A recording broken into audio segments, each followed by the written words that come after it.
Assalamualaikum warahmatullahi wabarakatuh. Oh, Bang Haidir udah masuk.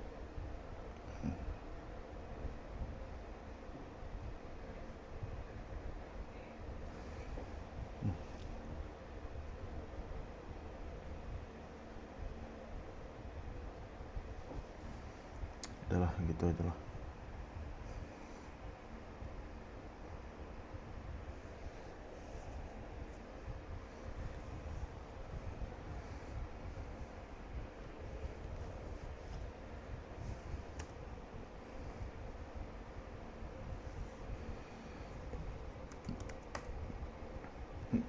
Hari Jumat biasanya sepi nih.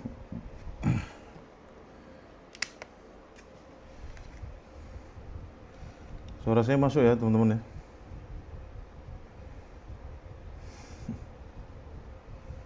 Suara bising. Misalnya ada suara kipas di sini panas bang.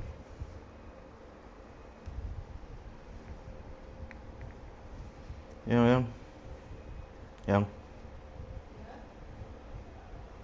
Merwaha kecilin aja. Merwaha kecilin.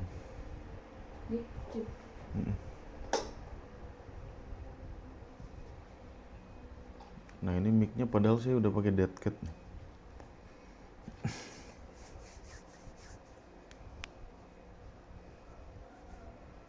Udah maklum ulama bukan nabi. Iya tapi diperlakukan kayak nabi deh. Oke, assalamualaikum warahmatullahi wabarakatuh teman-teman sekalian. Apa kabar? Mudah-mudahan semuanya sehat walafiat dalam lindungan Allah. Seperti biasa pagi ini kita akan live. Saya nggak tahu nih teman-teman bising atau enggak suaranya. Mudah-mudahan nggak bising lah. Pagi hari ini kita akan mengkaji ya tentang satu judul ya terkait dengan ulama bukan nabi. Kenapa saya akhir-akhir ini membahas hal-hal yang berkaitan dengan pola pikir gitu ya. Ya, saya ingin teman-teman melepaskan dulu sekat-sekat pemikiran gitu ya. Nah, biar kita tuh dapat menerima Al-Quran tuh enak gitu. Kalau sekat-sekat pemikiran tuh masih menghadang kita gitu, nanti kita nerima Al-Quran itu nggak enak. Nah salah satu sekat-sekatnya itu hadis gitu. Ada beberapa orang yang reaktif ketika saya nolak hadis. Sebetulnya bukan karena bukan karena sebetulnya karena orang itu nggak ngerti gitu esensi hadis itu apa. Disangkanya kalau saya nolak hadis, saya nolak perkataan Rasul gitu. Jadi orang itu segitu reaksionernya gitu. Ya padahal kan enggak ya. Nah orang itu sebetulnya nggak paham, nggak ngerti perbedaan hadis sama sunnah seperti itu. Nah, sehingga menghasilkan respon-respon, reaksi-reaksi yang kadang-kadang bahkan berlebihan gitu. Nggak sedikit yang bilang saya ingkar sunnah. Nah akhirnya apa, judging. Nah kerjaan masyarakat Indonesia ini judging, menilai aja. Kau ingkar sunnah, wah gitu. Padahal saya berikrar sumpah mati, saya beriman kepada sunnah 1000%. Sunnah pasti benar. Ya. Tapi orang yang menceritakan sunnah itu yang belum tentu benar. Gitu. Nah di sini kan ada perbedaan persepsi ya terkait apa yang sebenarnya definisi dari sunnah dan hadis, apa yang dipersepsikan umat Islam. Gitu. Seperti itu. Nah sama dengan judul yang akan kita bahas pagi ini, ulama bukan nabi. Ya, karena umat Islam itu membuat sekat-sekat juga, sekat-sekat pemikiran. Dengan yang pertama itu dengan hadis, yang kedua dengan perkataan ulama. Ini membuat sekat pemikiran. Ya, bahkan teman-teman kalau lihat ya Aswaja sama Wahabi debat, itu bawa perkataan ulamanya masing-masing. Dan saya tuh bingung ya, maksudnya yang satu bawa perkataan ulama yang mendukung pendapatnya, satu lagi melakukan hal yang sama. Nah terus mau diadu gimana gitu kan? Soleh-solehan ulama apa gimana gitu kan? Nah ini kan bikin pusing ya, maksudnya ini saya tuh kadang-kadang ngeliat tuh Ini tuh gimana maksudnya? Mereka berantem, pendapat ulamanya masing-masing. Terus ngadunya gimana gitu? Yang satu bilang A, yang satu bilang minus A, saling bertentangan gitu, ya kan? Jadi yang mau diadu tuh gimana gitu? Apakah diadunya pakai siapa yang banyak-banyakan puasa gitu, atau siapa yang banyak-banyakan khatam Quran? Ini kan aneh ya seperti itu. Tapi itu terjadi di masyarakat, bahkan di kalangan akademis gitu. Ya bingung juga saya gitu. Terus ada beberapa orang yang apa namanya mengkultuskan ulama, ada juga gitu. Kamu siapa? Kok berani-berani yang kritik ulama? Lah, ya ini kan jadi masalah gitu ya. Jadi ulama tuh udah dikultuskan, nggak mungkin salah. Ya kan? Daripada kamu, ya saya lebih percaya ulama gitu. Ya. Nah nanti problematik tuh pernyataan-pernyataan seperti itu. Oke. Nah kita akan bahas pada pagi yang berbahagia ini. Nah jadi di likes yang ke 5.000 saya akan mulai. Ini masih 4.100. Oke, di likes ke 5.000 saya akan mulai kajian kita. Oh iya, teman-teman yang bertanya pantengin terus sampai akhir. Kita akan bahas ya, bagaimana sikap kita terhadap ulama yang proporsional. Kita kan nggak pengen berlebihan, nggak pengen ngurangin juga gitu kan. Nggak pengen kita itu ya sampai nggak hormat sama ulama itu ya nggak boleh juga gitu. Terus kita juga nggak pengen ulama ini sampai menjadi ya bahkan melampaui nabi, ya kan kita nggak mau juga seperti itu. Nah nanti saya mau izin ya teman-teman, kolom komentar saya nonaktifkan dulu karena fanatismenya berbeda nih ya. Ada fanatik sama nabi gitu kan, ada yang fanatik sama ulama gitu. Nanti izin kolom komentarnya saya nonaktifkan dulu biar teman-teman bisa fokus. Oke, udah 5.000 likes ya. Jadi silakan kalau teman-teman masih mau apa namanya, masih mau melihat kajian saya, saya nonaktifkan sebentar ya. Jadi biar teman-teman fokus ngelihat kajian saya. Oke teman-teman, langsung aja kita mulai. Pertama saya setiap sebelum memulai kajian, saya mulai dulu dengan disclaimer ya. Siapa lo gitu kan? Itu pertanyaan paling banyak ditanyakan kepada saya. Kau siapa gitu kan? Saya kenalan dulu aja deh gitu. Nama saya Ahmad Syarif. Umur saya 33 tahun, domisili Pontianak. Ya. Background pendidikan saya lulusan pesantren Gontor di Jawa Timur. Kemudian melanjutkan studi di Universitas Darussalam Gontor juga S1-nya gitu kan. Jurusan perbandingan agama. Kemudian melanjutkan S2-nya di International Islamic University Islamabad gitu ya. Jadi kalau Gontor sama S1 saya bahasa Arab, ya, bahasa Arapan terus bahasa Arab gitu ya. Sampai skripsi bahasa Arab. Gitu. Sampai sekarang ya karena dampak skripsi itu ya saya ngetik Arab cepet. Saya ngetik Arab sama ngetik bahasa Indonesia itu sama cepetnya. Oke. Ya ini bukan sombong, ini deskripsi aja gitu. Oke.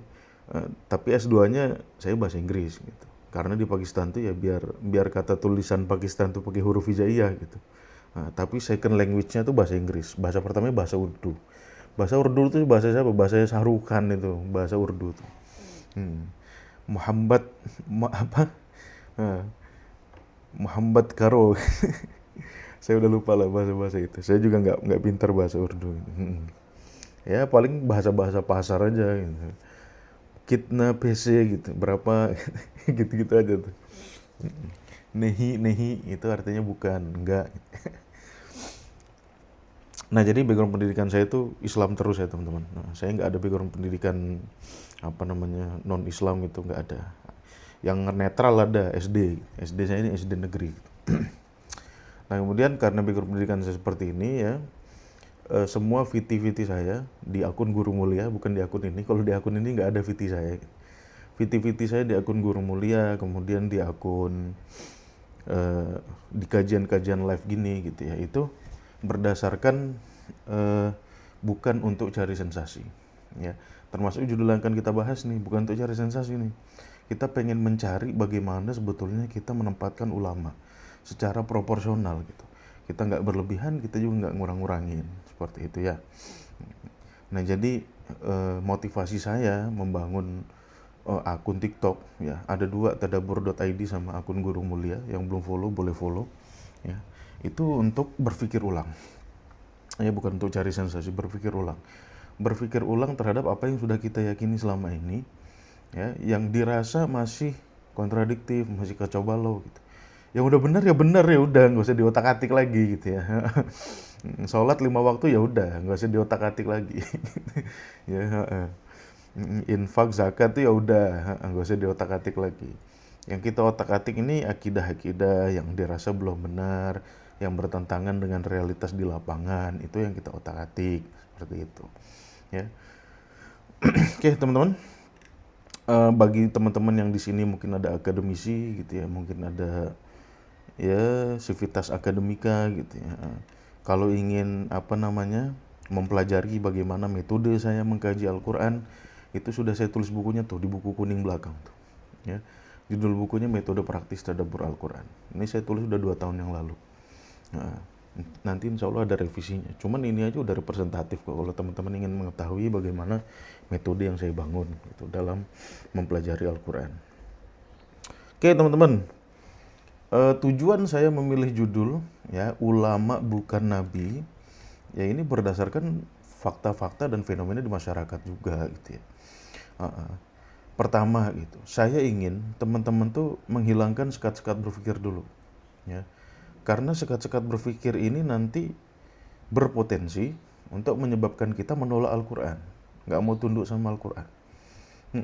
Kita sudah terpengaruh sama ajaran terdahulu, terpengaruh sama ajaran ini, bahkan menganggapnya sebagai dogma, doktrin, dan lain sebagainya. Sehingga ketika Quran berbicara A, sedangkan apa yang kita yakini itu berbicara minus A, kita nggak mau nerima Quran. Ya kan? Hanya karena yang ngatakan minus A ini ulama, rajin puasa, rajin sholat, ya kan, jenggotnya panjang, kemana-mana pakai baju putih misalkan. Nah itu kita nggak pengen itu terjadi gitu ya. Kemarin saya sudah bahas tentang hadis ya, saya kupas tuntas genealoginya hadis, bagaimana hadis muncul, siapa saja yang berperan, bagaimana kita memandang hadis secara proporsional, apa bedanya hadis dengan sunnah ya. Bagi teman-teman yang ingin menyaksikan video live kemarin, ada di channel YouTube-nya Tadabbur Institute, ada rekamannya di situ. Begitu juga untuk rekaman pagi ini gitu ya. Jadi yang belum subscribe channel YouTube Tadabbur Institute, silahkan di subscribe. Nanti di situ semuanya ada rekaman-rekamannya. Oke, seperti itu. Nah saya ingin umat Islam, ayolah kita hilangkan sekat-sekat dalam berpikir yang menghalangi kita untuk berpikir Qurani. Ya seperti itu. Nah yang kedua, faktor terbesar dalam sekat-sekat pikiran ini ada 2, hadis sama ulama. Hadis kita yakin betul bahwasannya itu sabda Nabi, which is sebetulnya bukan. Yang sabda Nabi itu namanya sunnah gitu ya. Sedangkan hadis itu cerita tentang sabda Nabi. Yang kedua ada lagi ulama ya. Ulama menjadi faktor juga. Ini saya disclaimer-nya, saya tidak mengkritik ulama di sini. Oke, saya mengkritik followersnya ulama. Oke, camkan baik-baik ya teman-teman ya. Saya tidak mengkritik ulama. Saya yakin ulama itu ya orang soleh gitu. Bahkan kalau keyakinan saya juga gitu ya. Dan itu pasti gitu ya. Ulama itu nggak anti kritik. Nah tapi followersnya ini yang jadi masalah. Oke, jadi dengan judul ini itu saya nggak mengkritik ulama, tetapi mengkritik perilaku umat Islam ya terhadap ulama. Itu yang saya kritik. Oke, saya disclaimer dulu nih.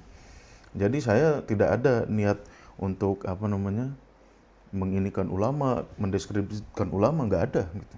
Saya hormat sama ulama. Gitu ya. Oke, tetapi yang akan kita bahas adalah perilaku umat Islam terkait ulama ya, terhadap ulama. Oke. Nah, ulama juga ya, perilaku umat Islam terhadap ulama juga kadang-kadang membuat umat Islam itu tidak mampu berpikir objektif. Mampunya hanya berpikir subjektif aja. Ya kan? Coba lihat video-video Bahsul Masail tuh. Ya kan?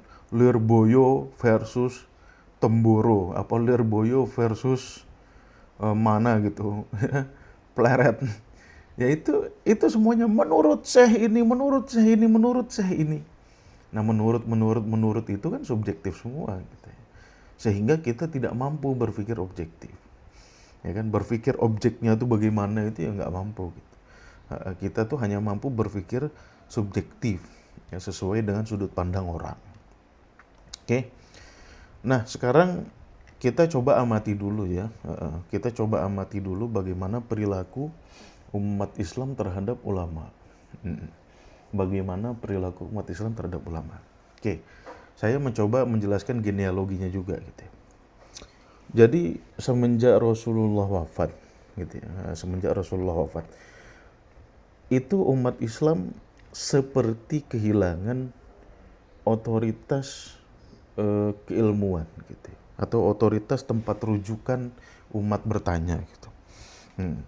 Nah, kalau teman-teman tahu ya, ketika Rasulullah hidup ya, Rasulullah itu menjadi tempat rujukannya bertanya gitu, tempat rujukan bertanyanya umat Islam ya kan. Makanya kadang-kadang wahyu itu turun ya berdasarkan pertanyaan-pertanyaan itu juga.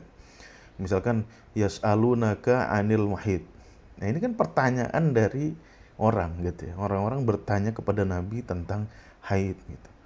Nah, ini apa namanya, teman-teman tolong pahami ayat ini tuh secara realistis gitu. Maksudnya bukan orang nanya Nabi terus Nabi telepon Allah. Bukan ya, ketika orang nanya Nabi itu Allah udah tahu. Habis itu turun wahyu gitu. Ya kan, yas'alunaka 'anil mahid. Mereka bertanya kepadamu tentang haid gitu ya. Qul huwa adzan. Nah, itu darah kotor, ya kan? Fa'tazilun nisa fil mahid. Maka menghasilkan epistemologi, ya kan? Janganlah mendekati perempuan ketika haid. Karena darah itu darah kotor, berpotensi menimbulkan kemodorotan gitu ya. Berpotensi menimbulkan bakteri-bakteri patogen gitu ya. Oke. Nah, itu salah satu fungsi Rasulullah gitu sebagai rujukan bertanyanya umat Islam. Okay. Nah, sepeninggal Rasulullah ini umat Islam seakan-akan kehilangan itu, gitu ya. Sehingga umat Islam dalam tanda kutip lah ya memerlukan sosok-sosok yang bisa dirujuk, gitu kan. Nah, ketika zaman Khulafaur Rasyidun ya mungkin khalifah itulah tempat rujuknya masyarakat dalam berbagai urusan. Tetapi ketika titah kepemimpinan digantikan oleh Khulafaur Rasyidun gitu ya, yaitu jelas sudah bukan lagi ranah kenabian. Ya, sudah bukan lagi ranah kenabian, sehingga apapun informasi yang keluar dari Khulafaur Rasyidun ya yang ditanyakan oleh masyarakat itu jelas bukan bersumber dari wahyu. Ya kan? Jelas bukan bersumber, maksudnya nggak ada wahyu turun lagi gitu. Ya kan, jadi murni itu hasil ijtihadnya para khulafaur rasyidun gitu ya. Hasil berpikir, menimbang, ya kan, memilah dan memilih jawaban yang sesuai dengan wahyu Al-Qur'an. Oke. Nah, jadi ini gitu. Nah, seketika hilangnya otoritas rujukan tempat bertanya gitu, maka mulailah muncul ya otoritas-otoritas buatan, ya kan, epistemiknya manusia sendiri gitu, ya kan. Nah, kalau epistemnya Allah, ya kan, Allah mengutus Nabi Muhammad gitu ya. Nabi Muhammad tuh diangkat jadi nabi ya sama Allah gitu kan, sama Tuhan. Kemudian diberikan wahyu juga sama Tuhan, dibimbing sama Tuhan. Kalau dia salah, Tuhan ngasih tahu gitu ya. Nah, seperti ketika Rasulullah mengharamkan makanan, ya kan, gara-gara kalau dimakan mulutnya bau, itu kan nggak boleh. Ya ayyuhan nabi la tuharrimu ma halallah.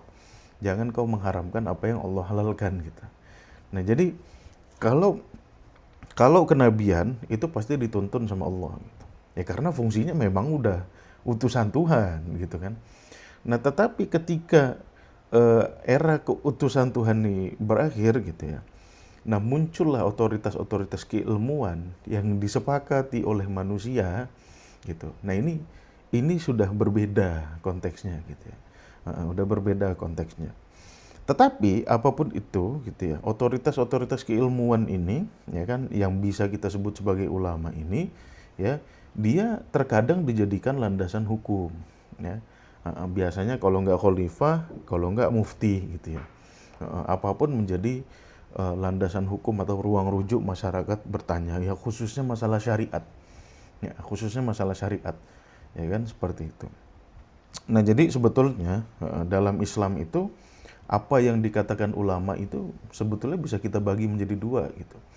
Ada yang urusan syariat, ya, itu ngatur-ngatur risalat tuh ya, ngatur-ngatur hukum-hukum perilaku. Ada yang urusan ilmu pengetahuan. Nah, urusan hukum-hukum perilaku itu biasanya mufti, khalifah gitu ya. Tetapi urusan ilmu pengetahuan jelas tidak di tangan mereka gitu kan. Urusan ilmu pengetahuan jelas di tangan ilmuwan, saintis gitu ya. Seperti itu. Jadi secara garis besar ada dua. Tapi persepsi umat Islam hari ini ya menganggap ulama itu satu jalur aja, jalur kiri tadi. Ya, saya bedakan kanan kiri ini. Kiri itu ngurusin risalat, nubuat gitu ya. Ini bukan dalam konteks kiri-kiri PKI bukan ya. Oke, kiri itu ngurusin risalat, ya kan, urusan-urusan syariat. Kanan itu urusannya nubuat, informasi-informasi dari Al-Quran tentang penciptaan, tentang teknologi dan lain sebagainya gitu ya. Nah, ini terbagi menjadi dua, tapi persepsi umat Islam hanya menganggap yang kiri ini sebagai ulama gitu. Sedangkan yang kanan itu tidak dianggapnya sebagai ulama. Bahkan di negeri kita cendekiawannya memisahkan diri gitu. Ya, kalau ulama itu ada yang namanya MUI, Majelis Ulama Indonesia. Kalau yang ulama belah kanan ini ya bikin nama sendiri gitu, ICMI, Ikatan Cendekiawan Muslim Indonesia. Jadi sebetulnya yang berpikir dikotomis itu kita sendiri. Tuhan sebetulnya nggak pernah berpikir dikotomis kayak gini.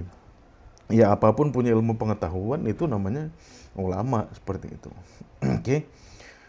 Nah, oke, di awal munculnya otoritas-otoritas keilmuan ini ya berjalan positif aja gitu. Ya kan berjalan positif aja. Tapi lama-kelamaan followersnya ini yang jadi masalah gitu ya. Kita tahu gimana hebatnya Khulafaur Rasyidun ya. Tapi kan kita nggak ada yang mengkultuskan mereka gitu. Ya kan? Beda halnya dengan ulama-ulama ini gitu. Nah, ulama-ulama ini sudah mulai ada yang mengkultuskan. Kenapa? Karena ulama-ulama ahli syariat fuqaha ini mereka punya basis murid. Ya, kalau khalifah nggak punya basis murid gitu ya. Mereka punya basis murid ya yang mana di kemudian hari ya, murid-muridnya ini akan lambat laun akan menganggap gurunya itu yang paling hebat, ya kan? Dia mendoktrin seluruh keluarganya untuk ikut gurunya, ya kan? Gurunya nggak mungkin salah, lama-lama jadi kultus gitu. Nah, ini saya berharap teman-teman Tadabbur Institute tidak melakukan hal ini kepada saya dan Guru Iswan. Ya. Makanya teman-teman Tadabbur Institute saya larang untuk mengucapkan kata guru saya, nggak boleh. Nggak boleh. Kalau mau berargumen dari Quran aja gitu. Jangan kata guru saya. Oke? Jangan lakukan hal ini kepada saya dan Guru Iswan. Ya. Nah, indoktrinasi ini dimulai gitu kan. Mulai dari murid-murid. Jadi zaman khalifah itu ya mulai ada majelis-majelis ilmu, halaqah. Dan yang paling terkenal siapa? Hasan Basri gitu. Hasan Basri punya murid namanya Wasil bin Atho gitu ya. Nah, itu kan bermula dari halaqah kayak gini nih. Hasan Basri dulunya di kekhalifahan gitu kan, kemudian muak lah sama aktivitas politik gitu kan. Akhirnya mendirikan majelis halaqah. Nah, ulama-ulama dalam tanda kutip ya, itu lahirnya dari halaqah ini. Guru-gurunya itu ya nanti disebut sebagai ulama oleh murid-muridnya. Nah, lambat laun terjadi pengkultusan terhadap guru-gurunya gitu. Oke. Nah, seiring berkembangnya zaman gitu ya, pengkultusan ini juga berevolusi pelan-pelan gitu kan. Berevolusi. Berevolusi itu maksudnya gini, ya. Akhirnya lama-lama dianggap orang sekarang itu tidak mungkin lebih baik daripada gurunya, ya kan? Dianggap lebih hebat daripada orang-orang yang sekarang. Gitu. Kemudian membuat sosok ulama itu sebagai sosok yang anti kritik, ya kan? Ini image yang dibuat oleh gurunya, bukan ulamanya. Kalau ulamanya dikritik ya biasa aja. Seperti Hasan Basri, dikritik sama Wasil bin Atto, ya biasa aja. Sampai pisah majelis ya biasa aja dia gitu. Nggak yang gimana-gimana gitu kan. Mm-mm. Murid-muridnya Hasan Basri yang lain tuh ya biasa aja gitu kan. Nggak segitunya sampai membenci Wasil bin Atto itu ya enggak. Wasil bin Atto itu yang melahirkan paham Mu'tazilah itu. Mm-mm. Ya kan. Nah itu ulama dulu ya, bahkan murid-murid awalnya itu nggak membuat sosok ulama itu sebagai sosok yang anti kritik gitu. Biasa aja, kalau dikritik itu ya biasa aja. Ya kan? Tetapi lambat laun ini berevolusi. Ya kan? Mulai ada ketersinggungan ketika gurunya dikritik.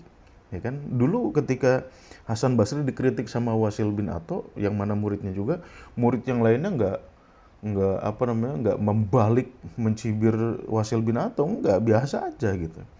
Nah sekarang kondisinya sudah berbeda, ya kan? Kondisinya sudah berbeda gitu. Padahal herannya saya itu ya, padahal orang-orang sekarang tuh nggak kenal juga ulama itu siapa. Tatap muka juga nggak pernah gitu.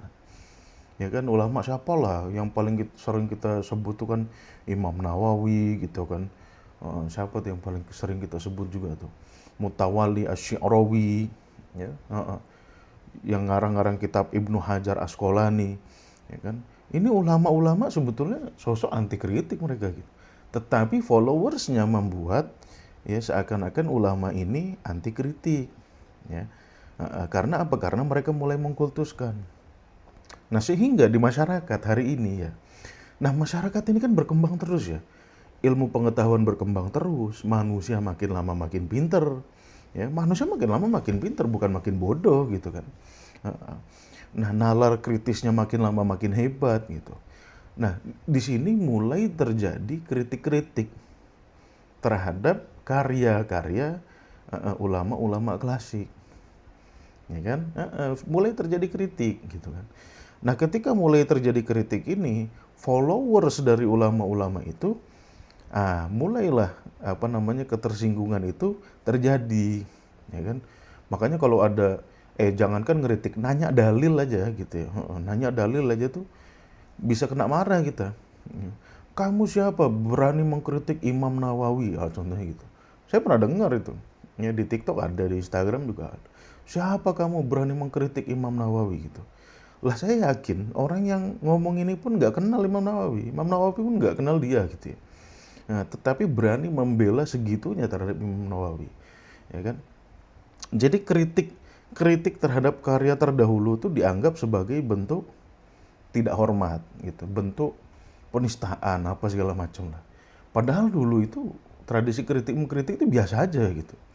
Nah, cuman umat Islam hari ini tuh ya jadinya kayak gini gitu kan, seperti itu. Ya kan? Ada lagi ustadz yang ngomong, daripada kamu ya saya lebih percaya pada ulama gitu.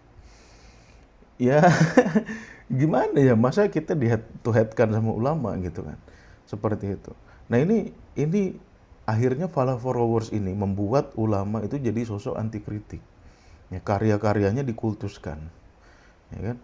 Nah, anggapan ini, persepsi ini lama-lama berevolusi lagi menjadi lebih gila lagi, ya. Bahkan ada beberapa ulama yang dianggap setara sama Nabi, bahkan lebih gila lagi dari Nabi. Akhirnya apa? Akhirnya banyak ulama juga yang menjadi objek mitos, ya kan? Ada ustadz ngomong, imam ini sekali duduk zikir sampai pagi gitu. Bayangin tuh, Rasul aja nggak pernah duduk dari malam sampai pagi untuk zikir gitu kan. Jadi mulai dijadikan objek-objek mitos. Ya, ada lagi saya pernah dengar, ini yang pernah saya dengar aja ya gitu. Syekh ini sekali duduk baca Yasin 90.000 kali. Bayangin. Sekali duduk baca Yasin 90.000 kali. Siapa orang yang kuat sekali duduk baca Yasin 90.000 kali? Itu perlu berapa lama baca Yasin 90.000 kali?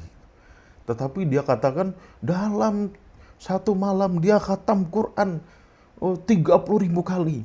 Ya, ini gendeng model apa lagi gitu kan? Apakah ulama itu betul melakukan itu? Saya nggak yakin. Dan tidak mungkin gitu loh. Ya. Artinya apa? Artinya followers dari ulama ini mulai lebay. Mulai menjadikan ulama sebagai objek mitos. Ya kan? Yang lebih gila lagi apa? Bisa mengeluarkan rantai emas dari langit. Nah, mulai, ya kan? Heeh. Allah kalau mau nurunkan musibah harus izin sama dia dulu. Itu yang namanya wali kutub. Allah kalau mau nurunkan musibah gempa, misalkan gempa di Rusia kemarin, itu harus izin sama wali kutub dulu. Bayangin tuh. Ada wali kutub tersembunyi di antara kita. Nah, itu mulai, ya kan, mulai objek-objek ulama menjadi objek mitos. Jadi selain nabi, ya kalau nabi kan mitosnya ya masih masih oke lah, masih karuan gitu ya. Tapi kalau udah ulama jadi objek mitos, itu nggak karu-karuan. Bisa terbang, ya kan? Bisa, macem-macem lah. Yang penting Spider-Man, Superman tuh kalah semua sama ulama tuh. Superman aja nggak bisa nyebabkan gempa di bumi gitu kan. Ulama ini Tuhan kalau mau bikin gempa harus izin dulu gitu. Ya kan? Nah, ini ulama ya kan sudah mulai dianggap setara dengan nabi, bahkan lebih gila lagi gitu dari nabi. Lebih balak lagi dari nabi, ya kan? Dianggapnya punya akses langsung ke Tuhan, bisa ngomong, ada yang mi'raj sehari 70 kali. Coba cek aja lah di TikTok kalau nggak percaya. Itu mulai gitu ya. Artinya sebetulnya ulama itu ya mereka orang berilmu, ya kan? Mereka menyusun karya untuk membantu masyarakat, ya kan, agar apa contohnya Imam Syafi'i gitu kan. Dia bikin kitab namanya gitu kan. Dia bikin kitab macam-macam gitu, bahkan sampai lahir mazhab. Itu kan sebetulnya untuk mempermudah masyarakat. Nah, tujuan awalnya itu kok banyak ulama yang berakhir menjadi objek mitos. Ya, ini salah siapa? Salah followers, bukan salah ulamanya gitu. Followersnya ini yang rese ini gitu kan. Seperti itu. Nah, itu fenomena yang real yang ada di masyarakat ya. Tapi ada satu postulat yang saya pengen teman-teman ketahui dulu ya terkait ulama ini. Pertama, siapa itu ulama gitu ya. Kita selama ini mendefinisikan ulama itu sebetulnya separuh aja gitu. Padahal ulama itu lebih luas dari itu gitu ya. Pertama kata ulama, ya, al-ulama, ain lam mim, itu vokal dasarnya gitu ya. Ulama itu sebetulnya jamak dari kata alim. Ya, alim jamaknya ulama. Ya, ulama itu berasal dari vokal dasar alima. Alima itu artinya mengetahui, ya, memiliki pengetahuan. Nah, itu makna dari kata alima. Ya.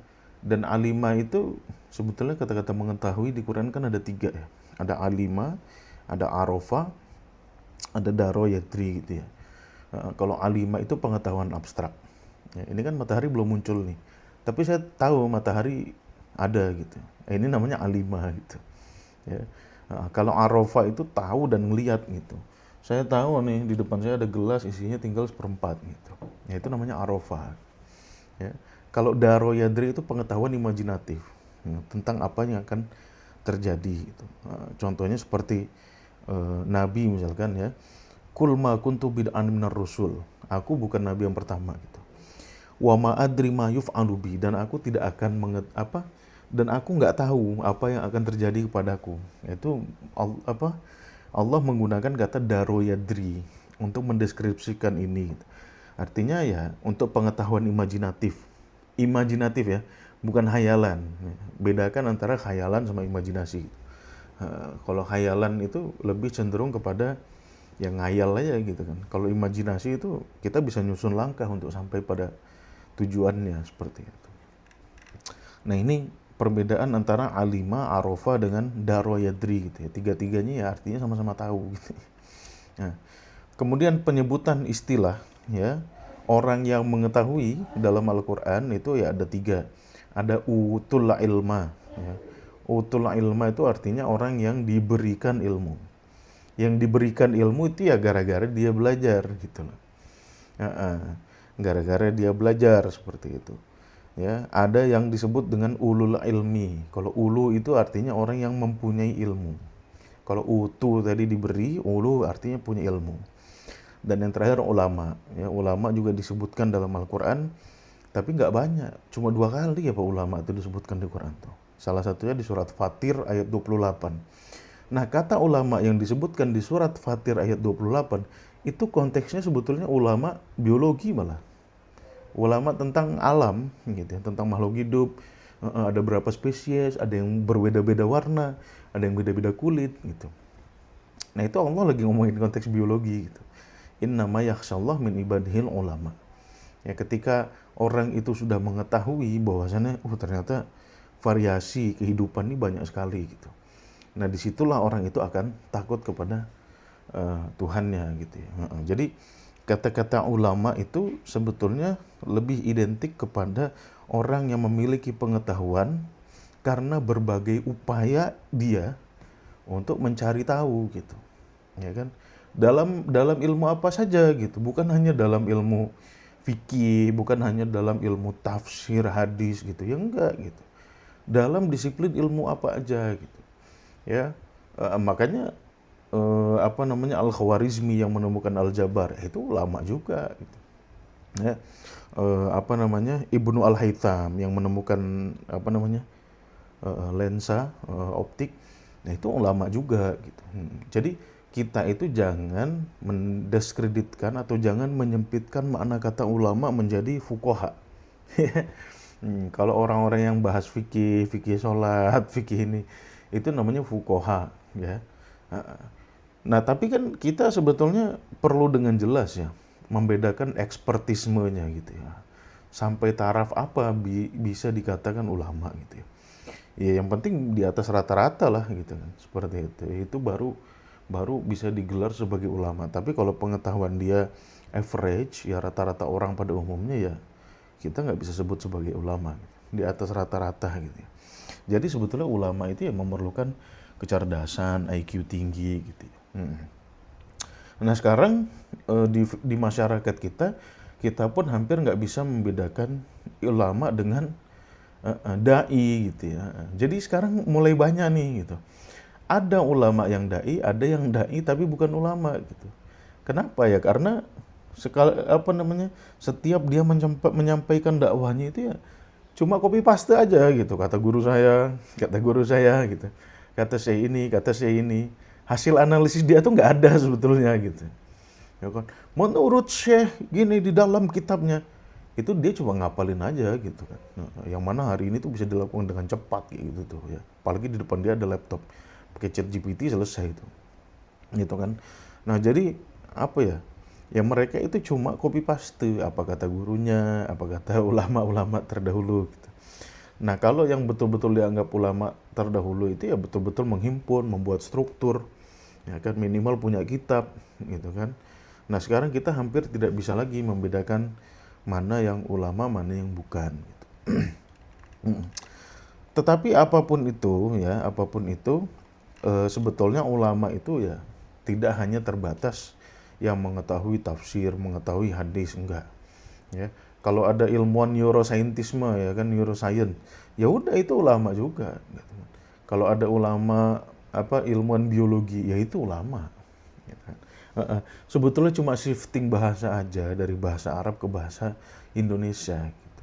Maknanya sama-sama orang yang punya pengetahuan, orang-orang yang mempunyai ya kepakaran seperti itu. Oke. Tapi gini ya teman-teman, ada perbedaan antara nabi sama ulama. Ya kan? Apa bedanya? Nabi itu yang ngangkat Tuhan. Ya. Muhammad, ya. Yang ngangkat Muhammad jadi nabi itu Allah, gitu. Sedangkan ulama, ya mohon maaf, satu ulama pun di dunia ini, ya, tidak ada yang dapat pengakuan dari Allah, gitu. Oke, itu hanya apa kata kita, ya kan? Pasca Nabi Muhammad, ya kan nggak ada yang Tuhan sebut eksplisit sebagai ulama, gitu, nggak ada, gitu. Jadi pernyataan kita menganggap syekh ini ulama, menganggap ustadz ini ulama, menganggap sosok ini ulama, itu sebatas millah, apa kata orang, bukan apa kata Tuhan. Beda ketika Muhammad disebut sebagai nabi. Ya, maka Muhammadun aba ahadin min rijalikum walakin Rasulullah wa khataman nabiyyin. Nah, Nabi Muhammad itu bukan bapak salah seorang di antara kalian, tetapi Rasulullah, utusan Tuhan. Wa khataman nabiyyin, penutup nabi-nabi. Nah, jadi statusnya Muhammad dikatakan nabi itu oleh Allah, ya. Statusnya Muhammad dikatakan sebagai utusan itu oleh Allah, sedangkan status orang-orang yang disebut sebagai ulama itu apa kata orang, bukan apa kata Tuhan. Ya, kita yang ngangkat mereka jadi ulama gitu kan. Seperti itu. Karena apanya? Ya karena beberapa sebab. Sebabnya pun subjektif, nggak ada kesepakatan umum. Makanya ketika ketika kita bahas ulama itu yang bagaimana? Ya sulit juga kita mendefinisikan gitu. Standarnya apa gitu kan. Ya kan? Seperti itu. Nah, ini yang perlu kita garis bawahi ya, bahwasannya siapapun yang kita klaim sebagai ulama itu sebetulnya klaim manusia. Ya. Hanya klaim manusia, bukan klaim dari Tuhan. Ya Tuhan hanya mengatakan bahwasannya di antara kalian wahai manusia pasti ada ulama gitu. Tapi Tuhan tidak menunjuk sosok spesifik, ya sosok-sosok tertentu bahwasannya dia ulama gitu. Ya kan? Tetapi Tuhan bilang pasti ada di antara kalian tuh ulama. Ya kan? Seperti itu. Jadi klaim kita mengatakan seseorang sebagai ulama itu ya termasuknya milah, apa kata orang, bukan apa kata Tuhan. Nah, ketika apa kata orang, ya kan? Ya ini postulatnya nggak berubah. Kata orang itu bisa benar, bisa salah. Jadi ketika kita mengklaim ya kan seseorang sebagai ulama, ya klaim itu bisa benar, bisa salah. Ya. Bisa jadi iya, bisa jadi tidak. Gitu kan? Seperti itu. Oke. Kalau nabi pasti benar. Ya Muhammad itu nabi, Muhammad itu utusan Tuhan. Karena yang ngangkat Allah gitu kan. Ya, itu perbedaannya sama nabi ya. Jadi kita jangan segitunya mengkultuskan ulama karena kita menyebut syekh tersebut sebagai ulama, itu pun kata manusia. Kadang-kadang bukan konsensus juga gitu. Ya bukan kesepakatan juga kadang-kadang gitu kan. Ya itu mungkin kesepakatan, cuman kesepakatan kelompok tertentu ya kan. Kelompok Asy'ari gitu, kelompok Maturidi, kelompok Syiah gitu ya. Ya masing-masing punya tokohnya masing-masing gitu.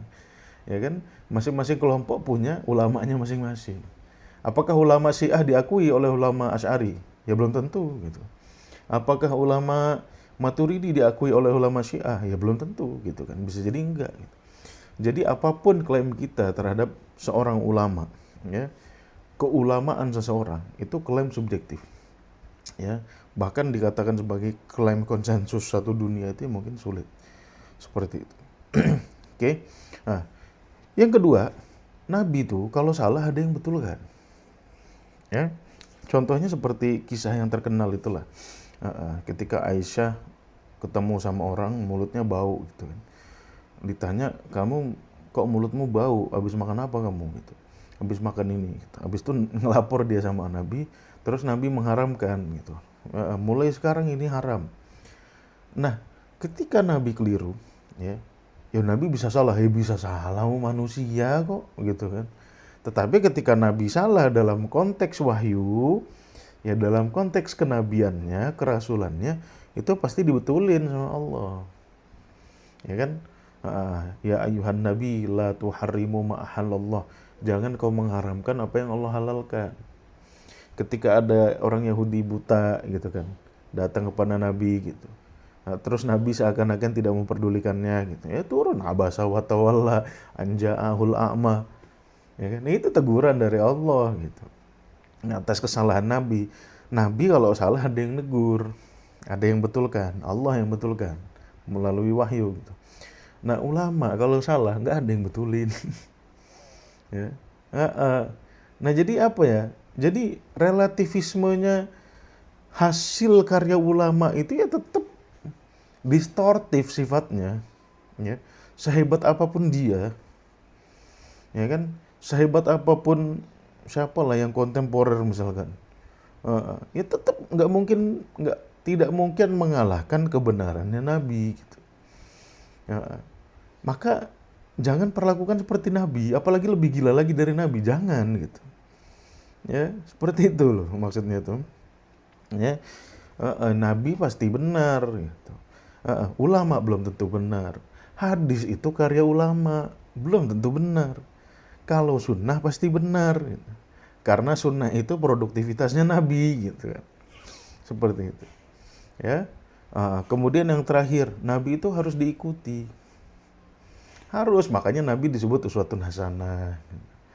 Ya kan, sebuah teladan yang bisa kau contoh. Ya kan, ikuti, taati, ati Allah wa atiur Rasul. Ya kan? Ya ayyuhalladzina amanu stajibu lillahi wa lilir rasuli idza da'akum. Kalau Rasul udah nyeru, kau ikut. Ya kan? Nah, kalau ulama ini yang nggak harus. Gitu loh. Ya kan? Jadi di sini ya, teman-teman bisa membedakan otoritas yang ada pada Nabi dengan otoritas yang ada pada ulama. Otoritas yang ada pada Nabi itu turun melalui wahyu. Otoritas pada ulama itu hanya kesepakatan manusia. Kadang-kadang kesepakatannya itu tidak bersifat universal juga. Kadang-kadang hanya kesepakatan kelompok, kesepakatan sekte tertentu gitu. Jadi jangan berlebihan menilai ulama.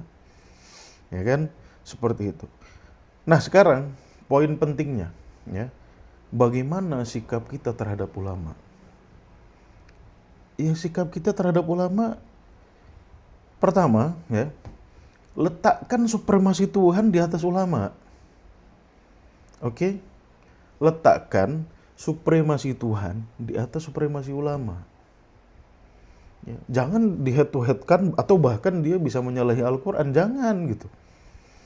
Ya, karena ini perintah Allah di surat Al-Hajj ayat 54. وَلِيَعْلَمَ الَّذِينَ utul ilma annahul haq mir rabbika. Quran itu hak dari Tuhanmu. Orang yang berilmu nih, ya. Orang yang berilmu suruh tunduk. Followersnya juga tunduk gitu loh. Jangan ulamanya tunduk, followersnya nggak mau tunduk, malah dikultuskan ulamanya. Ya, dibuat mitos macam-macam. Ya. وَلِيَعْلَمَ الَّذِينَ utul ilma annahul haq mir rabbika. Quran itu hak. Fayu'minu bihi, kau beriman padanya gitu. Fatukhbitalahu qulubuhum, ya, kalbu kau tuh tunduk sama Al-Quran. Ya, jadi untuk followers, ya, manakala ada karya ulama bertentangan sama Al-Quran, drop, jangan maksa. Ya kan, drop. Kalau misalkan hari ini ada orang yang kritik, ya, ada ustadz atau ulama siapa gitu kan, mengkritik syekh ini tuh pendapatnya tentang ini bertentangan sama Al-Quran ini. Jangan kau bela lagi ulama itu kalau memang sudah terbukti bertentangan sama Al-Quran. Ya. Kadang-kadang orang nggak mau, ya kan? Karena ada kepentingan sektarian tadi, ada kepentingan kelompok, nggak mau dia. Tetap dia, enggak gitu. Maksudnya ulama ini nggak gitu. Maksudnya ulama itu nggak gitu. Nah, ini nih yang bikin rancu akidah tuh. Jelas-jelas Quran bilang A, ulama itu bilang minus A, masih dibela gitu. Nanti ujung-ujungnya Quran yang salah. Ya kan? Oh, enggak gitu. Maksudnya itu gini. Akhirnya bikin pusing. Lah, orang bertentangan kok, gimana gitu kan? Kalau sudah bertentangan, drop. Letakkan supremasi Al-Quran di atas mereka. Nah, contohnya seperti kajian saya pernah mengkaji kan. Bagaimana ulama mazhab Imam Syafi'i menempatkan anak hasil zina, ya, dengan segala konsekuensinya. Ya, ini drop, nggak usah diakui gitu, karena menyalahi supremasi apa kata Tuhan. Wala taziru waziratun wizra ukhra, seseorang tidak menanggung dosa orang lain. Ya udah, anak hasil zina tuh nggak salah. Jangan buat dia menderita, ya, nggak bisa dapat bin bapaknya, ya kan, terus nggak bisa dapat warisan, nggak bisa dapat hak perwalian nikah. Ini kan kacau balau gitu, ya kan. Ini diikrarkan sama ulama mazhab Syafi'i. Bahkan ulama mazhab Syafi'i itu ada yang menghalalkan incest manakala anak itu hasil zina. Ini bertentangan sama Al-Quran gitu. Hurrimat alaikum ummahatukum wa banatukum. Ya, anakmu tuh haram, nggak boleh kau nikahi. Kenapa? Ada faktor-faktor ontologis yang melahirkan epistemologis ini gitu. ya, terlalu dekat darahnya incest, ya, kemungkinan untuk cacat besar sekali. Kok dibolehkan gitu? Hanya karena anak hasil zina berarti bukan nasab gini.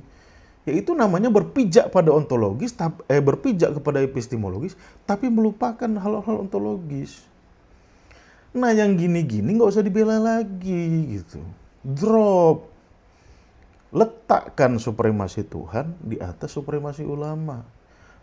Ya, teman-teman mau ngagungkan ulama terserah gitu. Tapi tetap letakkan dia di bawah supremasi Tuhan karena itu perintah Tuhan. Ya. Jadi boleh ya jadikan perkataan ulama sebagai rujukan silakan. Tapi bukan acuan mutlak. Ya. Jadi perlakuannya sama seperti perlakuan kita terhadap hadis. Boleh kita rujuk hadis, boleh. Tapi nggak bisa jadi acuan mutlak. Porosnya tetap Quran. Apapun yang bertentangan sama Al-Quran, drop. Sehebat apapun ulamanya. Ya. Dan yang terakhir, jangan mewariskan pola pikir yang aneh-aneh kepada generasi setelah kita. Jangan dikultuskan. Ya. Dipuji-puji ya boleh, cuman jangan sampai kultus gitu. Masa Syekh ini salah? Itu perkataan-perkataan kayak gitu tuh jangan sampai keluar gitu. Orang itu bisa benar bisa salah. Ajarkan anakmu itu gitu. Nah, yang nggak bisa salah tuh Quran. Ini nggak bisa salah ini. Kalau ada orang lain nentang ini, kau jangan pedulikan. Itu ajarin sama anak-anak kita. Ya, jangan diajarin ini ini hebat, ini karyanya gini. Jadi kalau ada orang kritik dia tuh, nggak mungkin. Pasti dia yang benar. Nah, kok jadi maksum gitu? Ya. Nanti ujung-ujungnya apa? Kita makin jauh dari Al-Quran. Kita makin nggak disentuhkan sama Al-Quran. Ya. Kita hanya dekat kepada perkataan-perkataan subjektif. Ya kan? Apapun produktivitas ulama, mau dia ngarang kitab sendiri, mau dia menerjemahkan Al-Quran, tetap apapun itu, ya, kalau bertentangan sama Al-Quran, ya jangan ikut. Ya, letakkan supremasi Tuhan di atas ulama.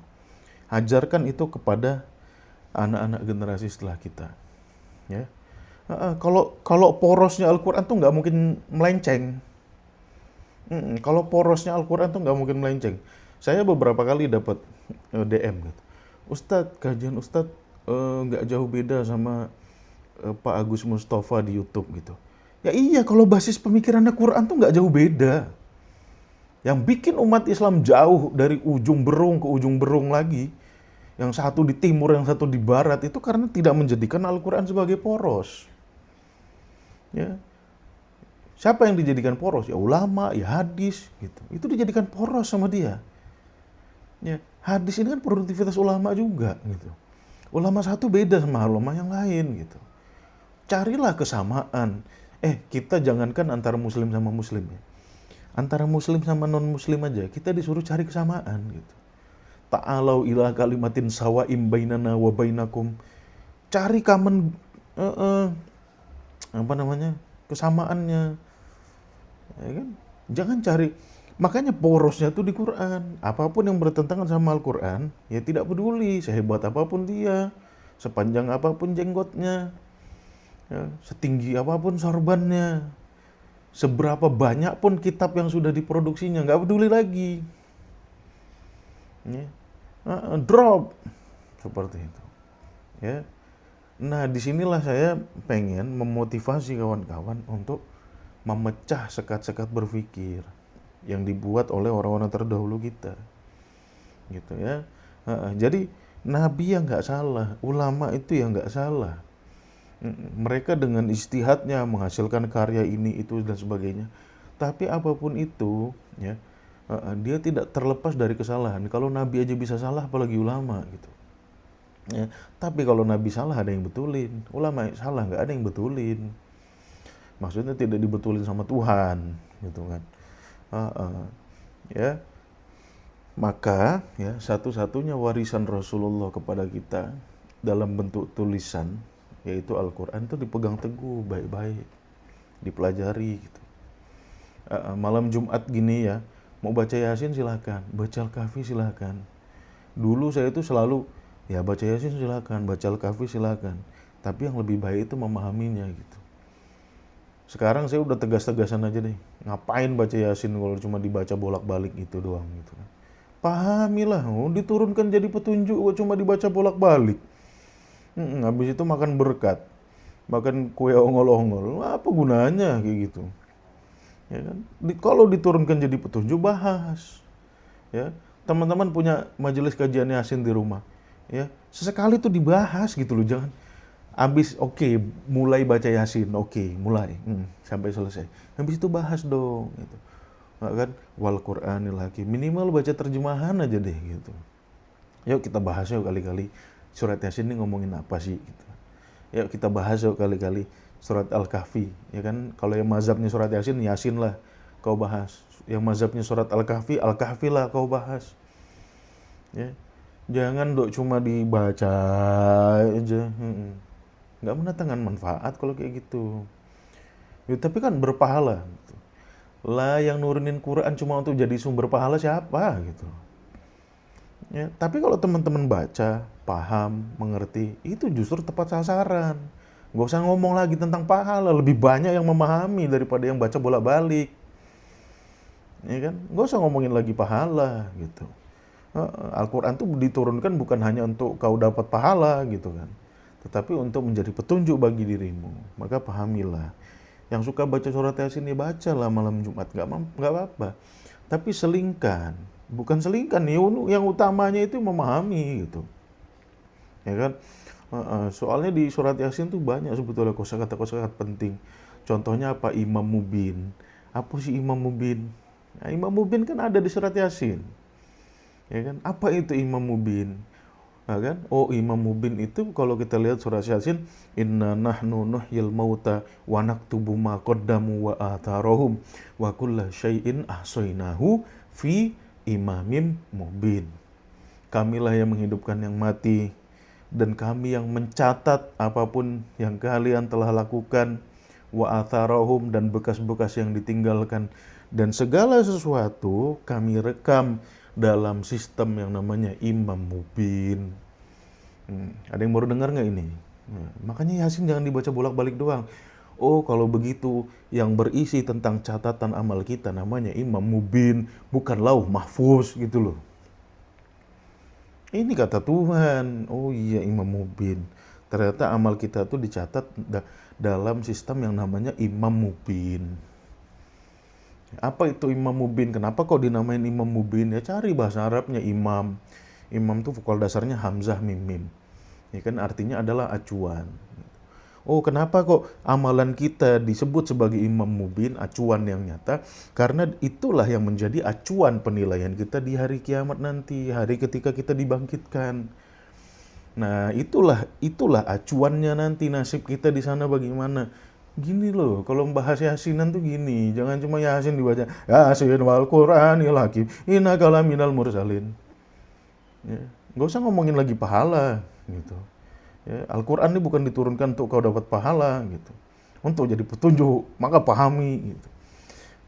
Yang aku tulis itu apa? Yang sudah terjadi dan bekas-bekas yang ditinggalkan, bukan yang belum terjadi ditulis. Ya. Nah dari sini kan kalau kita berusaha memahami Al-Quran itu ya kita dapat gitu kan, kita dapat petunjuknya. Oh ternyata Tuhan begini, oh ternyata Tuhan ngomong begini gitu. Ya, daripada kita mau ngarang aja gitu kan, seperti itu. Ya, jadi kesimpulannya ulama bukan nabi. Letakkan dia sebagai ya sebagaimana harusnya aja gitu. Jadikan rujukan boleh, tapi jangan dijadikan acuan mutlak. Kalau dia bertentangan sama Al-Quran, letakkan supremasi Al-Quran di atas dia. Ya drop perkataan. Gitu. Ya kan nggak usah ambil berat lagi. Tapi kan dia ulama hebat, sabudut teing kalau udah bertentangan sama Al-Quran tuh udah nggak usah dipertimbangkan lagi gitu. Ya kan? Seperti itu. Ya sabudut teing itu dalam hal itu. Kalau ketemu orangnya tetap hormat gitu loh maksudnya tuh. Bukan kalau ketemu orang kita gebukin ya bukan gitu kan. Tapi untuk pendapat dia terkait ini aku drop karena itu bertentangan sama Al-Quran. Aku tetap hormat sama orangnya gitu loh. Ya, jadi apa namanya, berpikirlah pakai logika. Umat Islam nih memang susah benar disuruh berpikir pakai logika. Ada hal-hal yang harus kita pahami dengan rinci, detail gitu. Kadang-kadang nggak mau gitu. Maunya A, kalau nggak AB gitu. Ini susah nih. Ini pola pikir yang sampai kapanpun nggak akan maju. Oke, itu teman-teman. Makasih banyak yang udah nonton dari tadi pagi jam 5. Ya, rekamannya insya Allah ada di channel Tadabbur Institute. Yang belum subscribe, linknya ada di bio sini ada nggak ya? Oh, di bionya Guru Mulia. Jadi kunjungi gurumulia.id, yaitu ada link YouTube-nya. Rekaman ini nanti akan ada di YouTube ya, minimal jam 8, kalau nggak jam 9 lah gitu. Oke, jadi hilangkan sekat-sekat berpikir ya, tunduk sama Quran. Ya, apapun informasi yang kita terima, kalau bertentangan sama Al-Quran, drop. Nah, tinggal kita. Bagaimana caranya kita menguasai Al-Quran. Nah, teman-teman kalau ingin belajar interaktif bersama kami di Tadabbur Institute, ya hubungi link admin yang ada di bio tadabbur.id. Ya, itu untuk biar teman-teman tuh berada dalam milih belajar gitu, sehingga ya teman-teman tuh update terus informasinya gitu, pengajaran-pengajaran Al-Quran dari Tadabbur Institute bersama saya dengan Guru Iswan. Nah, ini teman-teman yang sering nge-give nih, Mas Wahyu, Dr. Saparudin ini ketua kelas nih, Abang Haidir itu ketua kelas gitu. Banyak juga teman-teman yang ada di grup Tadabbur Institute. Tiap hari kita belajar interaktif gitu ya. Guru Iswan pun rajin ngasih tulisan di grup Tadabbur Institute. Jadi kalau teman-teman ingin mempelajari Al-Quran ya terstruktur, sistematis gitu ya, itu silakan hubungi admin ya. Kalau enggak, klik link yang ada di tadabbur.id, nanti itu langsung ngelink ke nomor admin, seperti itu. Makasih banyak teman-teman, makasih yang udah give ya. Jumpa lagi besok di jam yang sama. Kalau nggak ada yang nggak usah ditungguin. Mohon maaf kalau ada salah kata. Wabillahi taufiq wal hidayah. Assalamualaikum warahmatullahi wabarakatuh.